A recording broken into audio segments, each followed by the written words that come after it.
గత ఎన్నికలలో కూటమి ప్రభుత్వము, చంద్రబాబు నాయుడు, టీడీపీ ప్రభుత్వము, జనసేన, బీజేపీతో కలిసి కూటమిగా ఏర్పడి కల్లబల్లి మాటలు చెప్పి ప్రజలకు సూపర్ సిక్స్ ఇస్తామని, ప్రజలకు వైఎస్ఆర్ కంటే మెరుగైన పథకాలు ఇస్తామని అబద్ధాలు చెప్పి అధికారంలో వచ్చి మన కడపలో మహానాడు జరుపుకుంటూ కేవలం సొంత డబ్బా పుట్టుకుంటూ స్వర్ణాంధ్రప్రదేశ్ చేస్తాను, విజన్ 2047 చేస్తాను అనే మాటలు తప్ప ఇందాక చేసింది ఏమీ. అధికారంలో వచ్చి 1 సంవత్సరం అయిపోయింది, ప్రజలు ఇబ్బందులు పడుతున్నారు.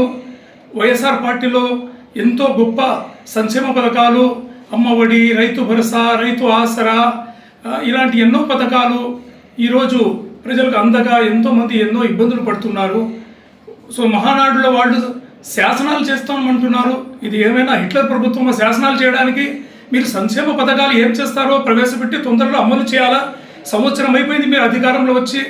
గత ప్రభుత్వం అప్పులు చేసింది, అందువల్ల ఇన్ని అప్పులు ఉంటాయి, ఇది సాధ్యం కాదు అని ఇప్పుడు చెప్పడము వెన్నపోటు మాటలు ఇవి. చంద్రబాబు నాయుడు వెన్నపోటులో చంద్రబాబు నాయుడు ఆరితేరిన విద్య.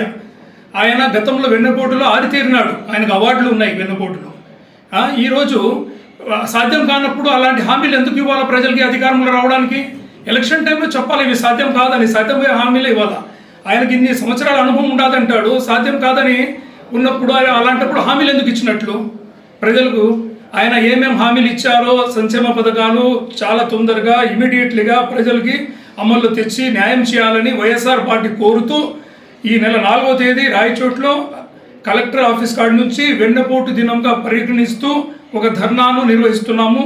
ఇందులో ప్రతి ఒక్కరూ వైఎస్ఆర్ పార్టీకి సంబంధించిన నాయకులు, కార్యకర్తలు, ప్రజలు, గతంలో వైఎస్ఆర్ నుంచి సంక్షేమ పథకాలు లబ్ధి పొందిన ప్రతి ఒక్కరూ ఇందులో పాల్గొని ఈ వెన్నపోటు దినోత్సవాన్ని విజయవంతం చేయాల్సిందిగా కోరుకుంటున్నాం.